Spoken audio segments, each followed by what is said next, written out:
Hi hello ನಮಸ್ಕಾರ ಗೆಳೆಯರೆ, ನಿಮ್ಮೆಲ್ಲರಿಗೂ ನಮ್ಮ ಚಾನಲ್ ದಿವ್ಯ ಜ್ಯೋತಿರ್ನಿಧಿಗೆ ಸ್ವಾಗತ.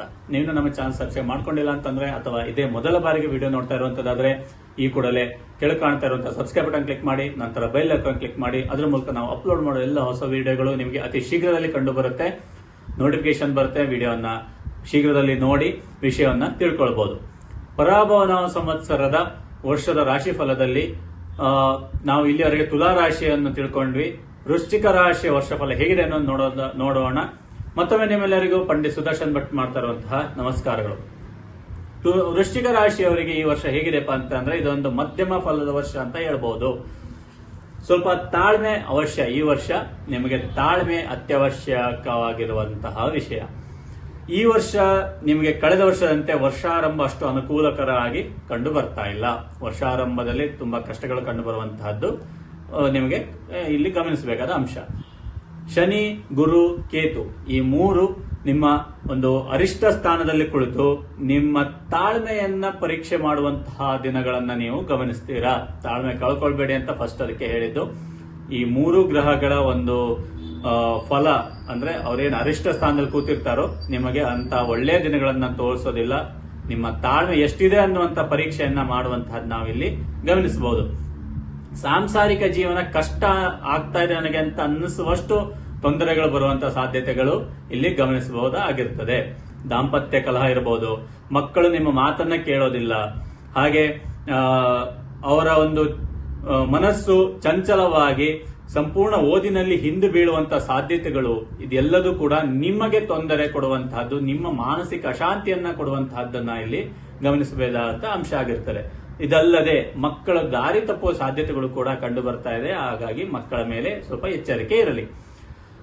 ಈ ಒಂದು ವರ್ಷದಲ್ಲಿ ಕೆಲವು ಅನಿರೀಕ್ಷಿತ ದುರ್ಘಟನೆಗಳು ಸಂಭವಿಸುವಂತಹ ವಿಷಯ ಕೂಡ ಕಂಡು ಬರ್ತಾ ಇದೆ. ಯಾಕೆಂದ್ರೆ ಗುರು ಮತ್ತೆ ಕೇತು ಅರಿಷ್ಟ ಸ್ಥಾನದಲ್ಲಿ ಇರೋದ್ರಿಂದ ಎರಡೂ ಪಾಪಗ್ರಹಗಳು ನಿಮ್ಮ ಒಂದು ಅನಿರೀಕ್ಷಿತವಾಗಿ ದುರ್ಘಟನೆ ಸಂಭವಿಸುವಂತಹದ್ದು.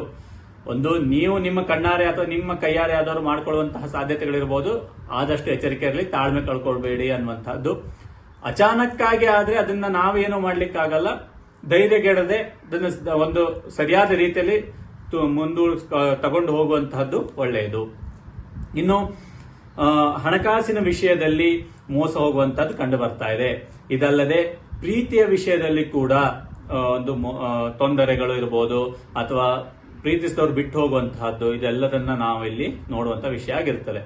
ಉದ್ಯೋಗದಲ್ಲಿ ಕೂಡ ನಿಮಗೆ ಅತ್ಯುತ್ತಮವಾದಂತಹ ಆದಾಯ ಇದೆ, ಆದರೆ ನೆಮ್ಮದಿ ಇಲ್ಲ ಅನ್ನುವಂತಹ ವ್ಯವಸ್ಥೆ ಇದು ಈ ವರ್ಷ ನಿಮಗೆ ಕಂಡು ಬರ್ತಾ ಇದೆ. ಹಾಗೆ ಒಂದು ಕೆಲಸದಲ್ಲಿ ಹೆಚ್ಚು ಪ್ರಯಾಣ, ನಿಮಗೆ ಅಡ್ಡಾಡಿ ನಿಮಗೆ ಸಾಕಾಗತ್ತೆ. ಕೆಲಸದ ವಿಷಯದಲ್ಲಿ ಹೆಚ್ಚು ಅಡ್ಡಾಡಿ ನಿಮಗೆ ಸಾಕಾಯ್ತು, ಏನೋ ಸುಸ್ತಾಯ್ತು ಅನ್ನೋ ಅಷ್ಟು ಪ್ರಯಾಣಗಳು ಕಂಡು ಬರುವಂತಹದ್ದು ಕೆಲಸದ ವಿಷಯದಲ್ಲಿ ಕಂಡು ಬರ್ತಾ ಇದೆ. ಅದು ಪ್ರಯಾಸದ ಪ್ರಯಾಣವಾಗಿ ಬದಲಾಗುವಂತಹದ್ದು ಇಲ್ಲಿ ಕಂಡು ಬರ್ತಾ ಇದೆ. ಇನ್ನು ಜೂನ್ ಇಂದ ಅಕ್ಟೋಬರ್ ವರೆಗೆ ಗುರು ಭಾಗ್ಯ ಸ್ಥಾನದಲ್ಲಿ ಉಚ್ಚ ಸ್ಥಾನದಲ್ಲಿರ್ತಾನೆ.